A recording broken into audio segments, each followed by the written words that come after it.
नमस्ते बच्चों। बड़े घर की बेटी के पूरे 35 प्रश्नों को लेकर के आपके सामने मैं उपस्थित हूँ। समय बर्बाद ना करते हुए हम जल्दी से इन 35 प्रश्नों को हल करते हैं। आनंदी के बारे में निम्नलिखित विकल्प सही नहीं है। आनंदी के बारे में क्या विकल्प सही नहीं है? हमें इन चारों विकल्पों को पहले छानना होगा। उसके पति ने अंग्रेजी विषय में डिग्री ली थी, ये करेक्ट है। उसका मायका संपन्न था, तो उसका मायका बहुत संपन्न था। वह अपनी बहनों में सबसे बड़ी थी, नहीं, वह अपनी 4 बहनों में सबसे छोटी थी। और आनंदी के पिता का नाम भूप सिंह था, करेक्ट। इसी के साथ जान लेते हैं कि आनंदी के ससुर का नाम बेनी माधव सिंह था। बेनी माधव सिंह था। तो अगर आप इन ये 3 से 4 बातें, वैसे भी अगर आप आनंदी के बारे में कह देंगे, अगर आपसे पूछा जाए तो आप कह देते ये 4 बातें, तो आपका उत्तर पूरा तैयार है। हो गया यहाँ पे पहला। हो गया दूसरा, भूप सिंह के बारे में गलत विकल्प चुनिए। भूप सिंह को ऑनरेरी मजिस्ट्रेटी का पद प्राप्त था। ऑनरेरी मजिस्ट्रेटी का पद मैंने पहले वीडियो में आपको बताया। ऑनरेरी मजिस्ट्रेटी मतलब जिन्होंने लॉ वगैरह की पढ़ाई नहीं की, कानून की पढ़ाई नहीं की, पर फिर भी फैसले लेने का हक जिसे सरकार ने दिया है पंचायत वगैरह में, उन्हें हम कहते हैं, या अपने तालुके में, उन्हें हम कहते हैं ऑनरेरी मजिस्ट्रेटी का पद देना। तो ये करेक्ट है भूप सिंह के बारे में। आनंदी से उन्हें बहुत स्नेह था। जी हाँ, आनंदी उनकी चौथी और सबसे छोटी बेटी थी, तो ये करेक्ट है।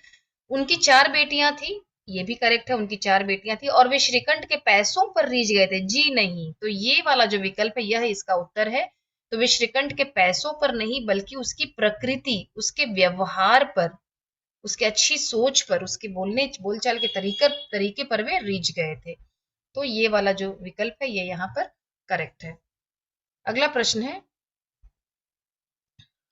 हमारा तीसरा प्रश्न है, बेनी माधव सिंह के बारे में गलत विकल्प चुनिए। बेनी माधव सिंह के बारे में, उनके पूर्वज किसी समय धन धान्य से संपन्न थे। उनके पूर्वज किसी समय धन धान्य से संपन्न थे।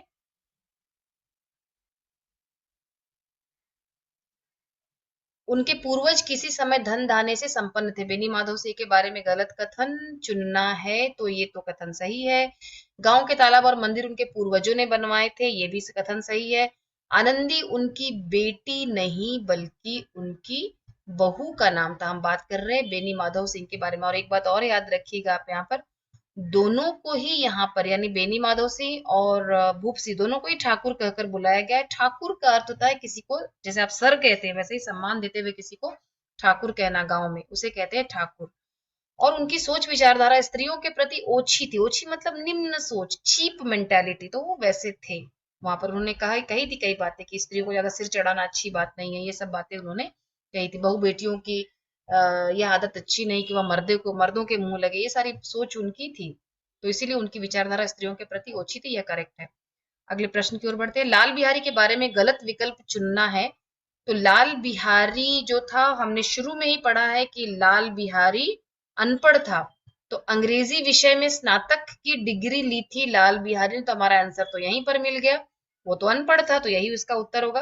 तो बाकी 3 उसके बारे में सही स्टेटमेंट्स है। तो लाल बिहारी के बारे में आपसे अगर पूछा जाए कि लाल बिहारी के बारे में बताइए, जानकारी दीजिए, उसमें सूझबूझ की कमी थी, स्त्रियों का सम्मान नहीं करता था, यहाँ से चुन सकते, अनपढ़ था और गुस्सैल स्वभाव का था। लाल बिहारी गुस्सैल स्वभाव का था। 5वां है, गांव की स्त्रियां श्रीकंठ को पसंद नहीं करती थी, क्यों गांव की स्त्रियां श्रीकंठ को पसंद नहीं करती थी? क्योंकि श्रीकंठ ने कई बार टूटते घरों को जोड़ा था। वे संयुक्त परिवार के हिमायती थे, और वे संयुक्त परिवार को राष्ट्र और समाज के लिए हितकारी मानते थे। मतलब विभक्त परिवार को, डिवाइडेड फैमिली को राष्ट्र और समाज के हित में नहीं मानते थे। और उपर्युक्त सभी, तो हमारा उत्तर होगा उपर्युक्त सभी। अगले प्रश्न की ओर बढ़ते हैं, छठे प्रश्न पर जिस स्त्री की मान प्रतिष्ठा का मैं ईश्वर के दरबार में उत्तरदाता हूँ, उसके प्रति ऐसा घोर अन्याय और पशुवत व्यवहार असह्य है पिताजी। यहाँ पिताजी ने लिखा है, पर वक्ता कौन है?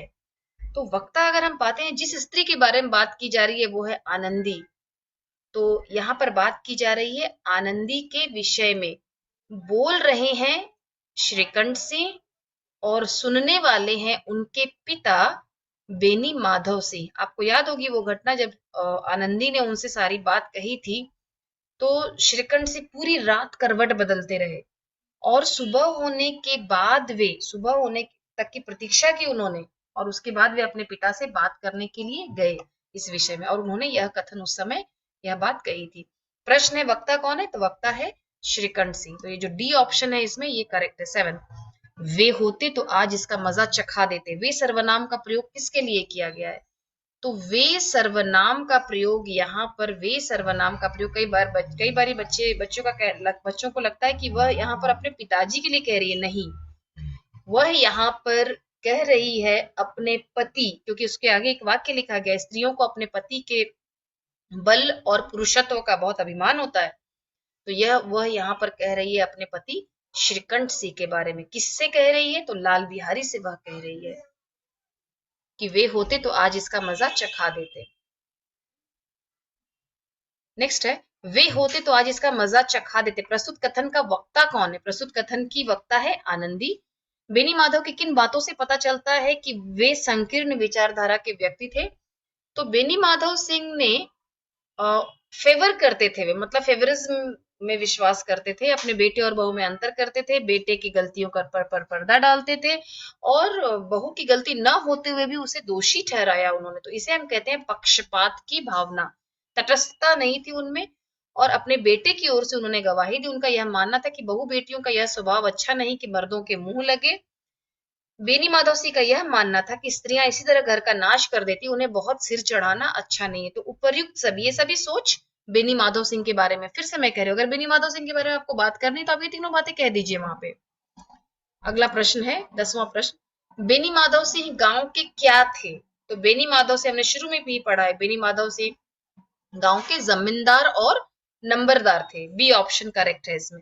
श्रीकंठ सिंह की प्रकृति का प्रधान अंग क्या था? मतलब उनके स्वभाव का, उनके नेचर का मुख्य विशेषता क्या थी? वे दूसरों की निंदा नहीं करते थे, बहुत जल्दी गुस्सा नहीं होते थे, बल्कि वे प्राचीन सभ्यता, सिविलाइजेशन, जो अपना हमारी संस्कृति है, कल्चर है, उसका बहुत सम्मान करते थे और उसका गुणगान भी करते थे। तो ए ऑप्शन करेक्ट है। इनमें से कौन सा लाल बिहारी का चरित्र चित्रण नहीं है? मतलब लाल बिहारी के बारे में सही कथन नहीं है, उसके बारे में सही बात नहीं बताती है। कौन सा कथन है ये? तो वह दोहरे बदन का, इसकी जो स्पेलिंग है वो ऐसा इस तरह से होने चाहिए। दोहरे बदन का मतलब जैसे कैसे कोई पहलवान नजर आता है, तो दोहरे बदन का सजीरा जवान था, ये करेक्ट है।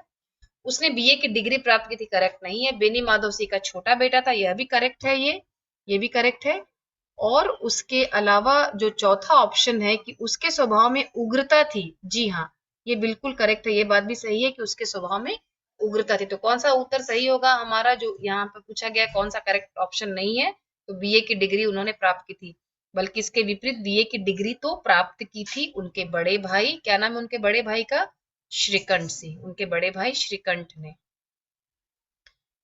चैनल आपको ऐसा लगता है बच्चों की लाभदायक है आपको, तो आप जरूर इसको लाइक कीजिए, सब्सक्राइब कीजिए, शेयर कीजिए और आगे भी नए वीडियोस जो आएंगे उसके लिए आप इसको सब्सक्राइब जरूर कीजिए।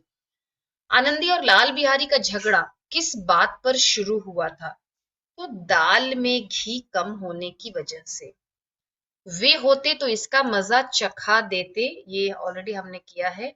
आनंदी के पिता कैसे रियासत के ताल्लुकेदार थे? ताल्लुकेदार थे तो एक छोटी सी रियासत के ताल्लुकेदार थे, ये सी ऑप्शन करेक्ट है इसमें। छोटी सी तालुका के रियासत, छोटी सी रियासत के ताल्लुकेदार थे। बेनी माधव की किन बातों से पता चलता है कि वह संकीर्ण विचारधारा के व्यक्ति थे? तो ये उपयुक्त सभी ऑप्शन इसमें करेक्ट है। लाल बिहारी ने क्या उठाकर आनंदी की ओर फेंका? आनंदी की ओर उन्होंने क्या उठा करके फेंका? कौन है लाल बिहारी? आनंदी का देवर है वह। तो आनंदी की ओर उसने क्या उठाकर फेंका? तो खड़ाऊ उठा करके उसने, आनंदी की ओर उसने खड़ाऊ उठा करके उसने फेंका। अगला प्रश्न है, भूप सिंह के कितने लड़के थे? तो भूप सिंह के, ठाकुर भूप सिंह के, याद कीजिए, ठाकुर भूप सिंह कितने लड़के हैं उनके? एक भी नहीं, क्योंकि उनकी 4 बेटियां हैं, तो एक भी नहीं। ठाकुर साहब किस धर्म संकट में थे? देखिए, ठाकुर साहब की 4 बेटियां थी, तो और बहुत धूमधाम से, उन दिनों जो लोग होते हैं बहुत दहेज दे करके 100 तोला सोना दे देंगे, जमीन दे देंगे, पैसे देंगे, बहुत धूमधाम से बेटियों का विवाह करते हैं। इतना धूमधाम से कि मतलब गरीबी आज भी आ जाए तो उन्हें कोई परवाह नहीं उसकी, करते थे। तो अभी 3 बड़ी बेटियों का विवाह करते करते चौथी जो उनकी सबसे छोटी बेटी आनंदी थी, उसका विवाह कहाँ करे? क्योंकि पैसे नहीं थे उनके पास इतने कि दहेज दे सके। और किसी भी अरे गहरे नत्थु खैरे यानी किसी भी साधारण इंसान से विवाह करके वे आनंदी को, मतलब ऐसा नहीं करना चाहते थे कि आनंदी अपने आप को दुर्भाग्यहीन, मतलब दुर्भाग्यशाली समझे। ओके। तो इसीलिए आनंदी का विवाह कहाँ करे, कैसे करे, किससे करे, तो इसी धर्म संकट में वे थे। अगले प्रश्न की ओर बढ़ते हैं। इस कहानी के लेखक कौन है? मुंशी प्रेमचंद जी। बेनी माधव जी कहाँ रहते थे? बेनी माधव जी यहाँ पर लिखा है गौरीपुर गांव में रहते थे। बहुत ही आसान जो प्रश्न, मैं उस पर ज्यादा समय नहीं खर्च कर रही हूँ। ठाकुर साहब के दो बेटे थे। बड़े का नाम अगर हम ऑर्डर में जाएंगे तो श्रीकांत नहीं है यहाँ पर। ठाकुर साहब के दो बेटे थे। बड़े का नाम एक मिनट, बड़े का नाम था श्रीकंठ। तो यहाँ पर श्रीकंठ है वह, चूंकि पाठ में लिखा गया है कि वह एक सरकारी कार्यालय में नौकर था, इसीलिए हम यहाँ पर नौकर लिखेंगे। श्रीकंठ और नौकर, यह ऑप्शन यहाँ पर करेक्ट है। अगला प्रश्न है, छोटे भाई का नाम था लाल बिहारी सिंह। लाल बिहारी सिंह, बी। यह वाक्य किसने कहा? घी थोड़ा ही तो था, वह सब मां से पड़ गया। यह वाक्य आप समझ गए होंगे मेरे बोलने के अंदाज से। यह आनंदी ने यह कथन कहा था, यह कथन आनंदी द्वारा कहा गया है।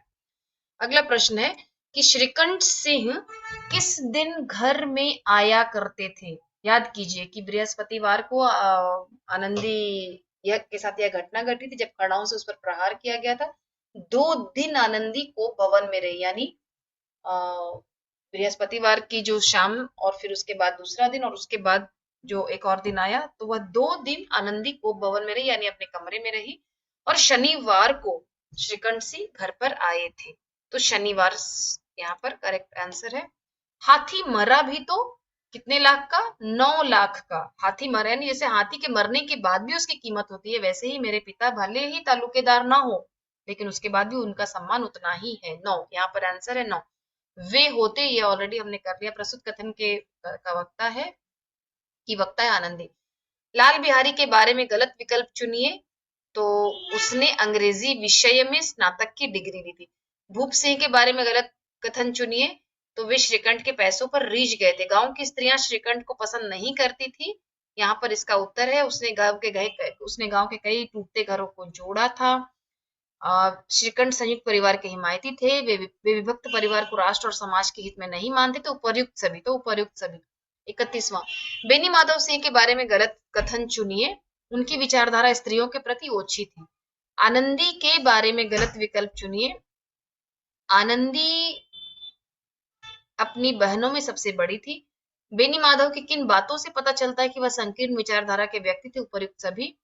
वे होते तो आज इसका मजा चखा देते। वे सर्वनाम का प्रयोग किया गया है श्रीकंठ के लिए। पर जिस स्त्री की मान प्रतिष्ठा का मैं ईश्वर के दरबार में उत्तरदाता हूं, उसके प्रति ऐसा घोर अन्याय और पशुवत व्यवहार असह्य है। इसके जो वक्ता है वे हैं श्रीकंठ सिंह। और ये बेनी माधव से ये बातें वे कह रहे हैं। कुछ प्रश्न रिपीट हुए पर कोई बात नहीं, आप इसको सॉल्व कीजिए, ध्यान से सुनिए और अच्छी तरह से पढ़ाई कीजिए। धन्यवाद।